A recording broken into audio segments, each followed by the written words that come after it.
అని పేరు పెట్టి ఇడుపు కాగితం అంటే ఏందో అర్థమైతలేదట. దాని మీద ట్రోలింగ్ చేస్తున్నారు. నేను ఒకటే మాట అడుగుతా ఉన్నా, ఇడుపు కాగితం అంటే అర్థమైతలేదని కొంతమంది ఏదైతే మాట్లాడుతున్నారో పోయి సినిమా యాక్టర్ పవన్ కళ్యాణ్ ఉన్నాడు, ఆయన అడుగురి అర్థమైందో చెప్తాడు. ఆయనకు బాగా తెలుసు దాని అర్థం, వాడు ఖచ్చితంగా చెప్తాడు.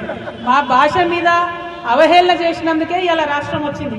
ఇంకొకసారి అటువంటి వెకిలి ప్రయత్నం చేయకండి. ఒకరి భాషను ఒకరం గౌరవించుకుందాం, ఒకరి సంస్కృతిని ఒకరు గౌరవించుకుందాం, అందరం కలిసి ఉందాం. కానీ ఇటువంటి ప్రయత్నాలు చేసి మళ్ళీ ఒకసారి తెలంగాణని అవమానపరుస్తాం, మా భాషని కించపరుస్తాం అంటే మాత్రం చూస్తూ ఊరుకునేది ఉండదు. ఇక్కడ జరుగుతున్నది ఏంటి, ఇవాళ తెలంగాణ భాషను కించపరిచినా కూడా కాంగ్రెస్ పార్టీ ఏం మాట్లాడదు. ఎందుకంటే రేవంత్ రెడ్డి గారికి తెలంగాణ ఉద్యమానికి ఏం సంబంధం లేదు. బీజేపీ పార్టీ ఏం మాట్లాడదు, ఎందుకంటే వాళ్ళకి దేశంలో ఉన్న ఇష్యూలు తప్ప తెలంగాణ గురించి పట్టలేదు. బీఆర్ఎస్ పార్టీ ఏం మాట్లాడదు. ఎందుకు మాట్లాడదు బీఆర్ఎస్ పార్టీ అంటే అందులో ఒక గుంటనక్క ఉంటాడు. ఆయన పరిస్థితి ఏంటంటే మొత్తం ఆంధ్రోలతోని వ్యాపారాలు. ఇయాలటికి కూడా నేను ఛాలెంజ్ చేసి చెప్తున్నా, ఏదైతే మనం ఫీజులు తక్కువ వేస్తలేరని కార్పొరేట్ విద్యా సంస్థలు వచ్చి మనల్ని దోపిడీ చేస్తున్నాయని చెప్తున్నామో, ఆ నారాయణకు చైతన్యకు మొత్తం కూడా ఈ గుంటనక్కనే పాలు వస్తాడు. ఇయాలటికి కూడా కంప్లీట్గా పాల వ్యాపారం ఉన్నది. నేను ఇవాళ తెలంగాణ ముఖ్యమంత్రి గారిని డిమాండ్ చేస్తా ఉన్నా, ఈ కార్పొరేట్ విద్యా సంస్థలకు మీరు పర్మిషన్ ఇచ్చే ముందు ఒక రూల్ పెట్టండి. ఏంటిది, మీరు పాల్గొనేది ఉంటే విజయ డైరీ నుండి కొనండి, పాల్గొనేది ఉంటే కరీంనగర్ డైరీ నుండి కొనండి, ముల్కనూర్ డైరీ నుండి కొనండి, లేదా మదర్ డైరీ నుండి కొనండి. వీటి వల్ల మన పాల రైతులకు లాభం జరుగుతుంది. కానీ ప్రైవేట్ వ్యక్తుల దగ్గర కొనడంతో ప్రైవేట్ సంస్థలకు లాభం అయితే తప్పితే ఇంకోటి కాదు. ఖచ్చితంగా పెద్ద హాస్పిటల్స్ ఉన్నాయి, యశోద ఉన్నది, కిమ్స్ ఉన్నాయి, వీళ్ళందరూ కూడా విజయ డైరీ దగ్గరనే పాల్గొనాలని ఒక జీవో తీసుకురండి. ఎందుకంటే ముఖ్యమంత్రి మేము మొన్నటి నుంచి అడుగుతున్నాం, ఫీజులు నియంత్రించండి, ఫీజులు తగ్గించండి అంటే ఇంతవరకు ఆయన మాట్లాడతలేడు.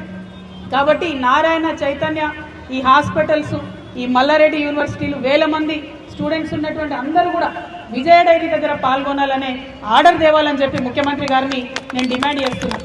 ఎందుకు ఈ మాట అంటున్నామంటే, ఇలా నారాయణ చైతన్య కాలేజ్ ఉంటే వేల మంది బట్టలు ఉతుకుతారు. ఆర్డర్ మాత్రం ఇక్కడ మన రజక సొసైటీలకు రావు, రజక సోదరులకు రావు.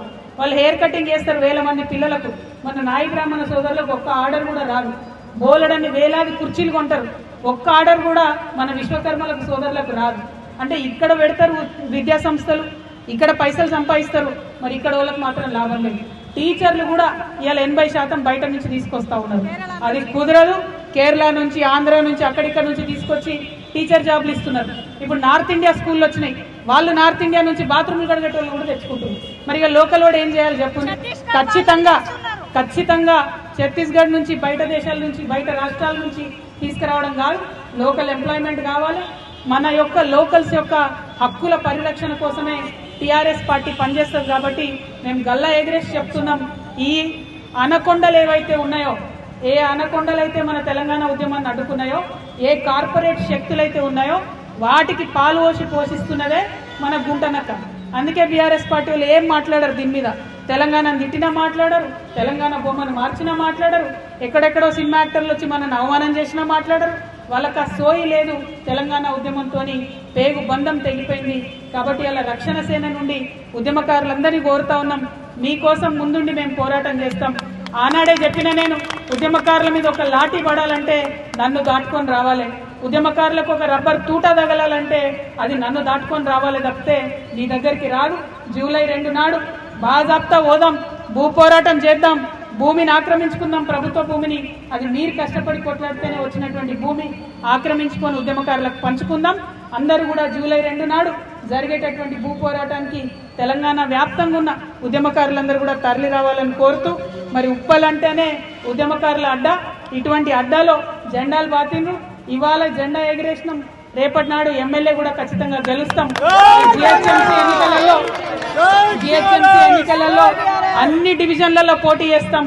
అద్భుతంగా తెలంగాణ ప్రజలకు సేవ అంటే ఎట్లుంటుందో, రాజకీయ పార్టీ అంటే పని ఎట్లా చేస్తుందో తప్పకుండా చూపిస్తామని చెప్పి ఈ సందర్భంగా తెలియజేస్తూ, మరి అనేక మంది అనేక మాటలు ఇచ్చినటువంటి ఈ ప్రభుత్వాన్ని ఎండగడతాం, ప్రతి విషయంలో ఎండగడతాం.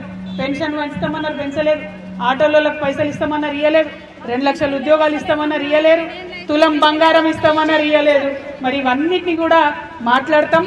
మా అక్క చెప్తుంది పింఛన్ వస్తలేదని, పింఛన్ గురించి కూడా ఖచ్చితంగా మాట్లాడతామా. Thank you. జై తెలంగాణ, జై తెలంగాణ, జై TRS, TRS party, TRS party, జై తెలంగాణ, జై తెలంగాణ.